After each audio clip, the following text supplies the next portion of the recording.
إنا أعطيناك الكوثر فصل لربك وانحر إن شانئك هو الأبتر.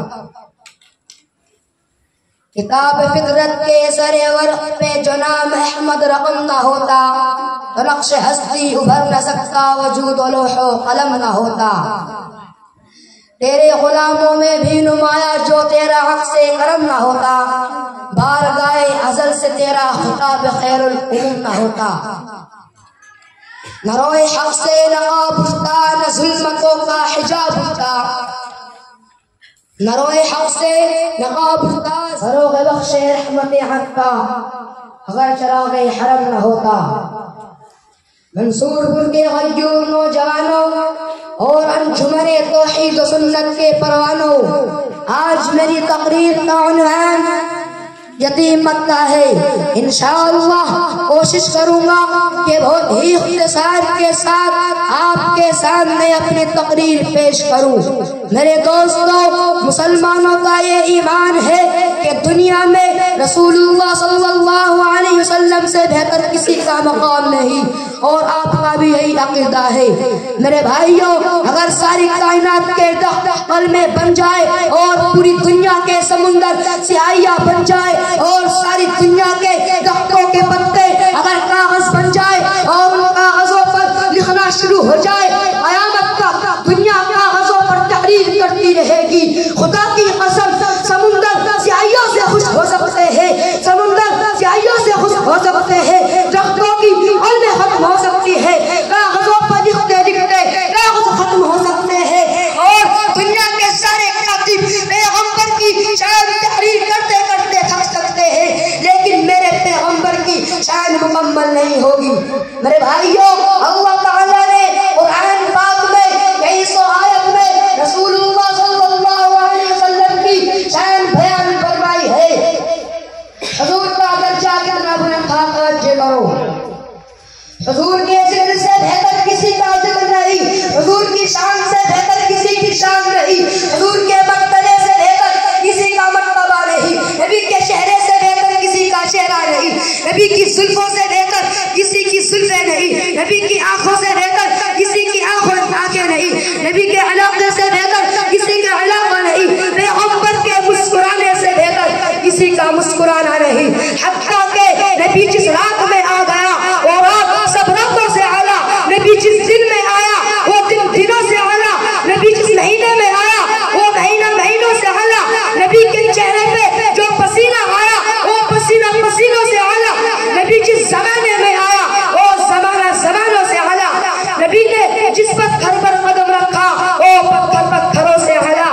میرے بھائیوں، نبی کی شان کا مقابلہ کوئی نہیں کر سکتا، نبی بے مثال ہے. قرآن پاک میں اللہ نے نبی کی شان بہت مختلف انداز سے بیان فرمائی ہے. قرآن نے کہا اِنَّا أَعْطَيْنَاكَ الْكَوْثَرَ، اے پیغمبر ہم نے تجھے کوثر عطا کیا.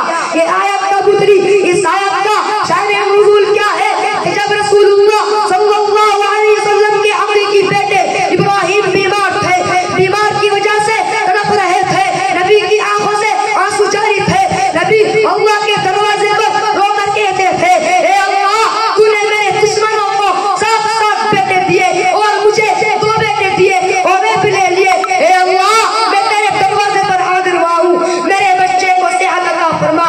لیکن جب نبی کے بیٹے بیمار تھے تو مکہ کے مشرکوں نے ان کی مذاق اڑایا. انہوں نے کہا کہ نبی کا پہلا بھی کوئی بیٹا نہیں بچا اور یہ بیٹا بھی بیمار ہے. جس آدمی کے اولاد نہ ہو اس کو عربی میں ابتر کہتے ہیں. میرے بھائیوں، ابتر کا معنی بے اولاد، یعنی جس آدمی کے اولاد نہ ہو اس کو ابتر کہتے ہیں. لوگ کہتے تھے محمد الرسول اللہ کی کوئی اولاد نہیں، اس کی کوئی نرینہ اولاد نہیں، اس کا کوئی لڑکا نہیں، اور جب ایک ہی لڑکا بچا تو وہ بھی بیمار ہو گیا تو محمد پریشان ہو گئے، اور اس پریشانی کو دور کرنے کے لیے قرآن کی یہ آیات اتری اِنَّا أَعْطَيْنَاكَ الْكَوْثَرَ، اے پیغمبر ہم نے تجھے کوثر عطا کیا. فَصَلِّ لِرَبِّكَ وَانْحَرْ، اور تو اللہ کی نماز پڑھ اور قربانی کر اور تیرا دشمن ابتر ہوگا. اس پر غور کرو. اِنَّ شَانِئَكَ هُوَ الْأَبْتَرُ، اے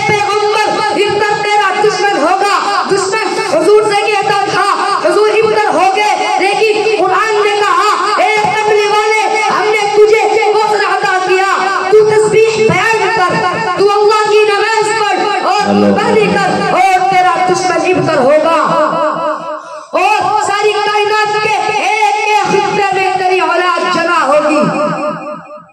یہاں کوثر کے کیا معنی ہے آپ حیران ہو گئے، ساری دنیا کے سمندر، معنی کے سمندر اس کوثر میں بند ہے۔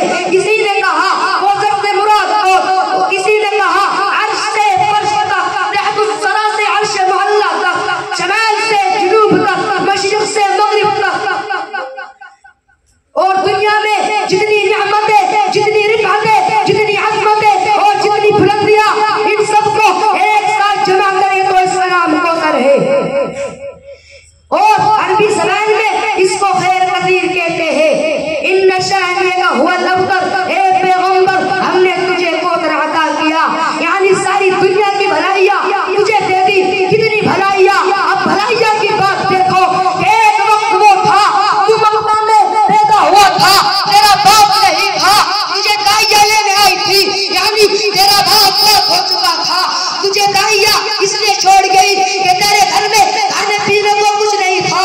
اے محمد مصطفیٰ جب تجھے دائیا چھوڑ گئی تو اللہ نے تجھے کا یقین بنا دیا، تو تختے پہ بیٹھا تھا، تجھے معراج پہ پہنچا دیا، تو زمین پہ بیٹھا تھا، تجھے عرش پہ پہنچا دیا، تو نیچے بیٹھا تھا، تجھے اوپر پہنچا دیا، اور تو زمین پہ لوگوں کے ساتھ رہتا تھا، خدا نے تجھے جنت کا وارث بنا دیا۔